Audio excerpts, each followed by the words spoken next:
The question here says, so you mentioned that there's a cut-off date for transplanting. Please come again on the date and as well as the reason why there might be such a cut-off date. What does it help?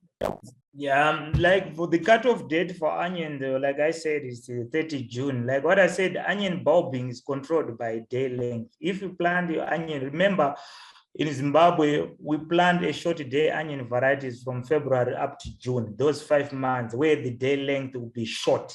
So onion bulbing is controlled by your day length. So your onion in February, your winter crop, it needs about 10 to 12 hours light. After June or July, that's why we are going to a long day.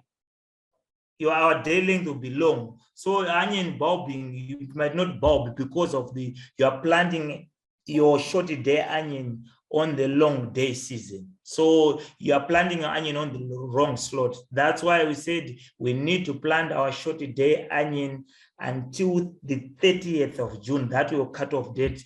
That's transplanting. You need your seed bed 6 weeks before 30 June. That will be mid-May. So mid-May plus 6 weeks, you go to 30 June. That's your latest cutoff date. If you plant in July or August, it might not produce a bulb at all, or it might produce a small bulb. That's why we came as a company, we brought a new variety, an intermediate day onion. If you are late of planting the short day, you have to wait for your festive, your intermediate day. You sow your festive onion variety or in July, then you transplant in August. That's for your summer variety to harvest early December to sell as a green onion. That's why we said as a company, we are aiming to have an onion which cover the whole throughout the whole year, so that we must not have shortages to cover, to have the onion to be self-sufficient as a country.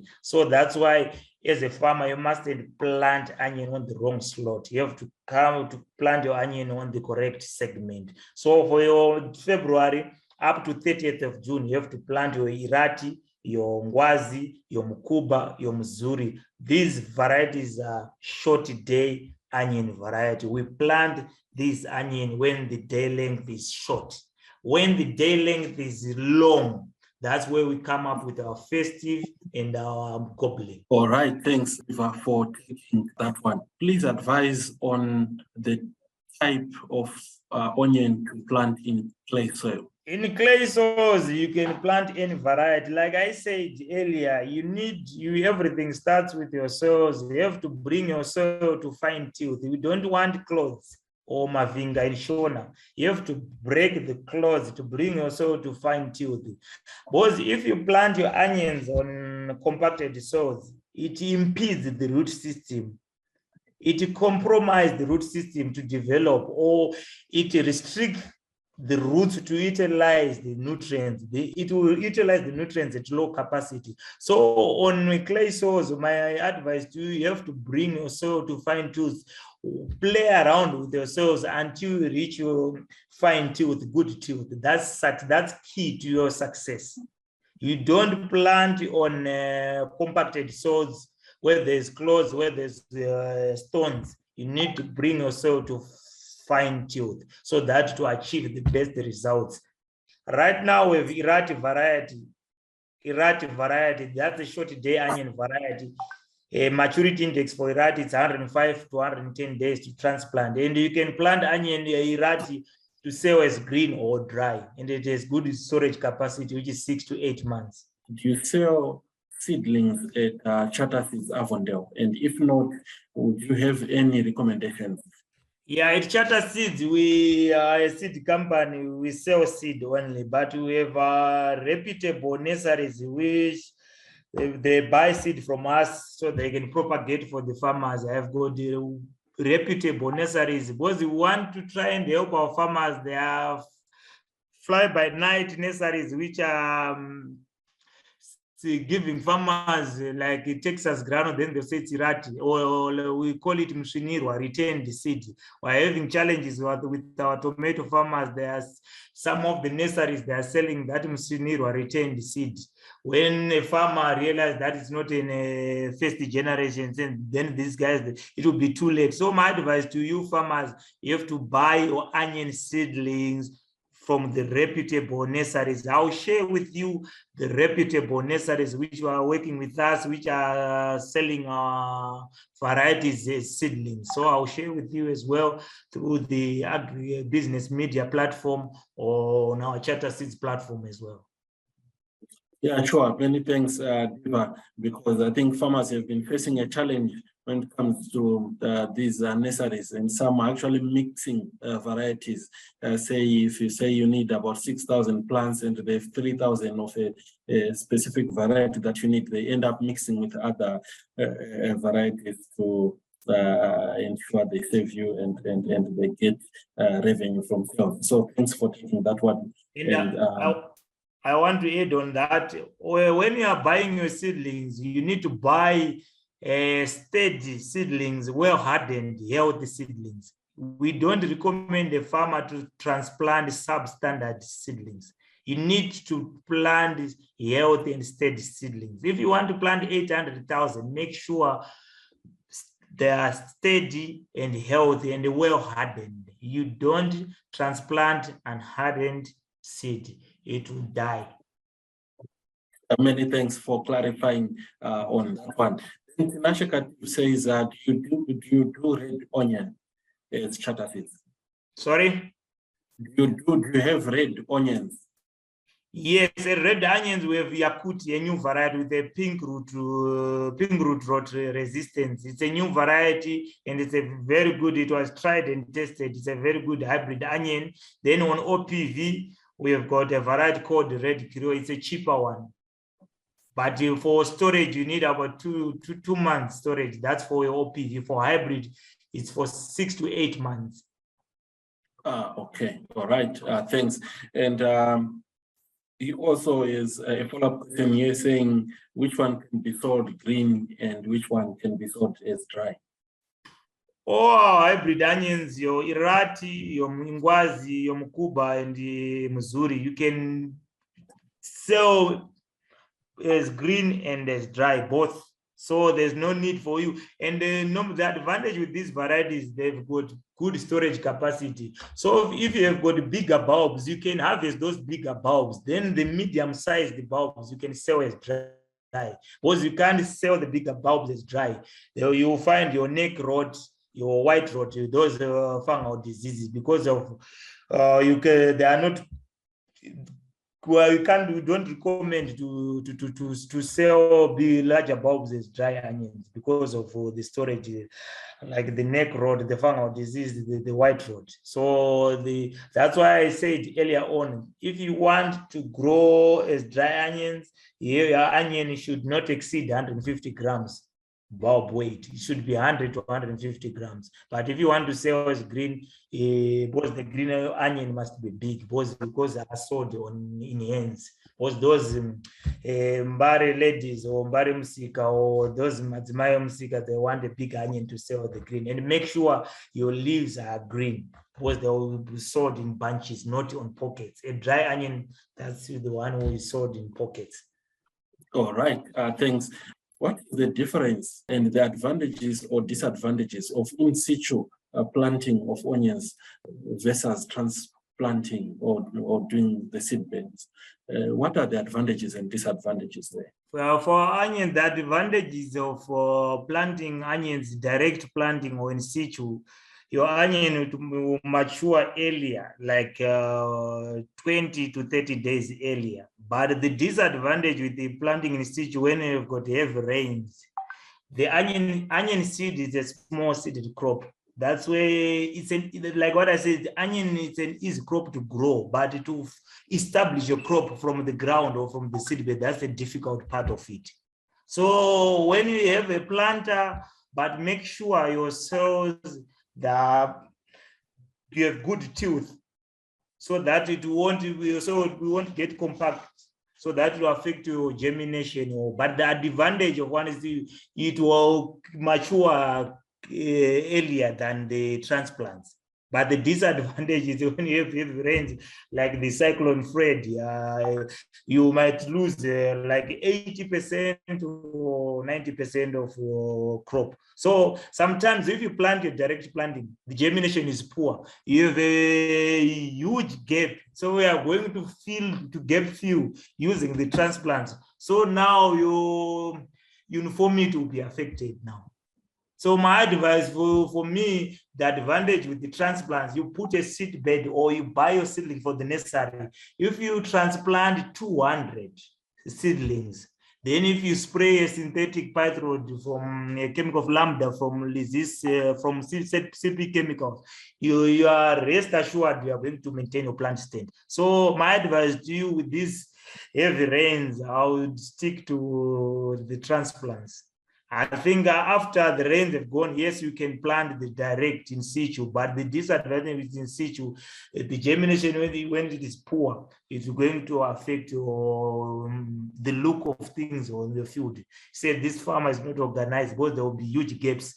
And like you govern your onion bulbing with your spacing. The bigger, the wider the spacing, the bigger the bulb. So if you want to grow onion to sell as dry, the bulb will be bigger. Then it's going to compromise your shelf life or your storage because the bulb is grown big or too large. Okay, then whilst you are still there, we have a question here on Facebook from Rita Pili. Rita says, does Shatter Seeds have a branch in Bulawayo? Yes, we are in Bulawayo. We have got our sales agronomists in Bulawayo. You can buy our products even at farming city centers, but we have our stationed agronomists, 2 stationed sales agronomists. I'll share as well for the benefit of everyone, all the contacts of our sales agronomists across the country. I will send to the platform as well for the benefit of everyone. All right, thank you. Then this one is for Lizzie. It says, what causes onion soft rot and jumping off? Thank you. So for various onion diseases, they are as a result of fungal pathogens which are situated in the soil. So I always encourage farmers to grow onions on an area that has not been previously grown onion so that you can get rid of these carryover diseases. So for neck rot, it is caused by a fungus called Botrytis alii, and initial infection start in the field and symptoms appear after harvest. And in order to reduce the chance of infection by harvesting the bulbs in dry weather. Then another, let me just touch on the major diseases. Another disease is onion smut, which is caused by fungus Urositis cepu, and it is most prevalent in cold and damp weather and can affect your seedlings. Then the rots like Fusarium basal rot is caused by Fusarium oxysporum, and it affects onion plants in mid-season and continue after harvest as a storage rot. Infections also happens in warm weather through wounds or after maggot damage. So there is also need to control these maggots using the rightful insecticides. Then for another disease caused pink rot, it is caused by a fungus called Pyrrhosta terrestris, and it affects onion roots. It does not affect the bulbs. So it can also reduce the bulb size, and the affected roots can turn pink and shrivel and even die. And in severe infections, the onion top part will turn white, yellow, or brown, and finally die. So in order to control all these diseases, we need to incorporate various cultural methods, be it chemical control or rotations. Thank you. Thanks, Lizzie. Then Petronella says, can I have the planting dates again for green onion that is sold in December? All right. For festive, you have to sow in July, then transplant in August. For goblin, you have to sow in September, then transplant from October. The latest date is 15 November for goblin. So it's from transplanting mid-October, early October to mid-November. That's your transplant, but you can sow your goblin in September. Festive is sow July, then transplant in August. All right, thanks, Diva, for taking that one. Then we have Chivasa says, what is the best way to harden seedlings? Yeah, you can harden your seedlings like onion, your seedbed, you need about 6 weeks. So the 5th week, you are not supposed to water. When you see some rooting portions, you have to water, light watering before mid-morning. Those, you'll be like spot watering only, because you are hardening. For when you transplant your seedling, when there's under hot sun conditions, it won't wilt and won't die because you have hardened your seedlings. That's why you need at least 1 week. And on other end, I just want to add on the dumping off. Dumping off is because if you put excess water or too much water on your seedbed, you have dumping off. That's the Rhizoctonia solani. So you need to control with a strong curative fungicide, because dumping off is one of the big 5 stem rot fungal diseases or stem rot diseases, which is your Rhizoctonia solani, which is your dumping off, your Pythium, your Verticillium, your Fusarium, and your Phytophthora infestans. Those are big 5 stem rot fungal disease. Your farmers have to take note, and they have to control with the biological fungicides or the strong curative fungicides. So you can buy these chemicals from our friend Lizzie. So they've got everything in their staple, so that farmers want you to produce a healthy crop. And as farmers, don't abuse the chemicals. You don't need to spray more than 5 times per season. Sometimes you are building up resistance. You can't spray lambda. You are abusing the efficacy of the product. You need to spray chemicals of the different modes of action for you to achieve best results. And one other thing which I want to add, during rain season, a farmer have to add your sticker or your wetter when spraying. When you spray your chemical without a wetter or a sticker, you have 70 to 80% efficacy. But if you include a sticker or wetter, you have 90 to 95% efficacy of the product. All right, thanks for taking that one, Diva. Another farmer here is asking, what do you mean by a wetter or sticker? A wetter is a spraying adjuvant that is added to either fungicide or insecticide in order to help the chemical adhere to the crop and avoid wash off maybe during irrigation. Okay, thank you. Then whilst you're still there, farmer here is asking, where do we get these chemicals? So in Harare, we are located in Granite Side along Seke Road. From Seke Road flyover, you walk about 1 kilometer, then turn right at Trek Service Station. We will be just opposite that service station. Then we are also in Mount Hampton at right at Conway College. That's 16.5 kilometer peg along Lomagund Road. Then we have another branch in Chegutu, then Karoi at number 310 opposite Mega Safe. Then we have another branch in Bindura Showgrounds. All right, thanks, Lizzie. Another person is on fertilizers. What fertilizers do I need for onion production? For onions, fertilizer, you need a basal fertilizer. The word basal implies down.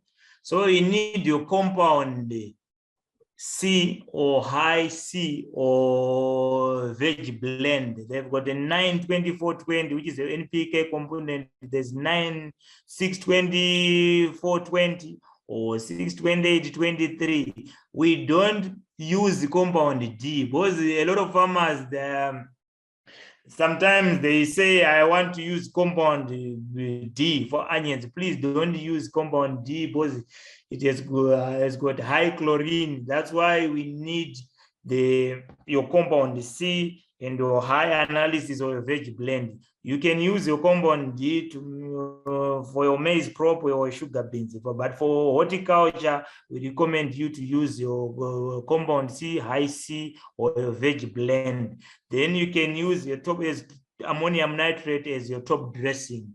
Then your calcium nitrate, if you have got issues with the calcium deficient in the soil, but I would advise to put your gypsum, your calcium sulfate, if you have had any challenges with your calcium deficient in the soil. So it's your AN and your compound fertilizer, which is your C or your veg blend or your HANA analysis, and don't use compound D. And on dry onions, I advise farmers not to put too much nitrogen in, because you will have thick necks. So you have to use like 200 kgs per hectare if you want to sell as a dry onion. But if you want to sell as a green, you can go up to 300 kgs per hectare, which is your 30 grams per square meter, to those who are growing on a small area. So we might have a question from a farmer, but we said 300 kgs per hectare, but I don't want to grow 1 hectare, but I'm growing a 10 square meter. 300 kgs per hectare, it equates to 30 grams per square meter. All right, thanks, very informative there. Another question is, if I use oxyflufen or fusiform 12.5 EC, can I grow tomatoes or potatoes after harvesting onions on the same piece of land? If you use fusiform, you can come in with tomatoes and potatoes anytime, because this fusiform can also be used in these crops for the control of grass weeds as post-emergence. But on oxyflufen, I will have to check and share on the groups. Does Star Acres have an OPV variety for white onions? Yeah, we have Texas Grano if you want to sell as green, but doesn't have good storage capacity. After harvesting, you need to dispose your onion to the market within a month. If you wait, if you want to keep it, you are going to have huge losses. That's why we are discouraging farmers to grow Texas if you want onion with the good storage capacity. But if you want to plant onion to sell as green, you can plant your Texas Grano. But in terms of appearance and the quality of the fruit, you can't compare hybrid versus an OPV. And we know Texas Grano is cheaper to buy in terms of seed costs. But when you're comparing with the hybrid, the way Irati is a bit pricey, because they've got more advantages than the OPV. Because you can sell a hybrid onion even next year, January or February, because it has good storage capacity. And you are not forced by the market to sell onion. You can keep an onion when the right time comes. You can sell onion at a good price. But for Texas, when there is a glut on the market, you have no choice. You have to sell even at 30 cents a kg, $3, that 10 kg, because you have no choice. Because that's why we said earlier, when choosing a variety, you have to consider the quality, the shelf life, the disease package, and what the market needs. All right, thanks. Then I think this is a follow-up question. They are saying, please come again on the use of compound in onion production. Or the use the compound, you have to use compound C or high analysis or veg blend with an NPK component of nitrogen 9%, for your phosphorus 24%, then your K, that's 20. So we don't recommend farmers, we don't recommend our farmers to use, our horticultural farmers to use compound D, because the compound D has got high chlorine. We encourage you to use the basal, which is your compound C or high analysis C, or your veg blend. For all, you can use your compound D with your maize, your sugar beans, but for horticulture, you have to use high analysis fertilizers for you to achieve best results, for you to achieve top yields of epic proportions. All right, thanks so much for taking that one.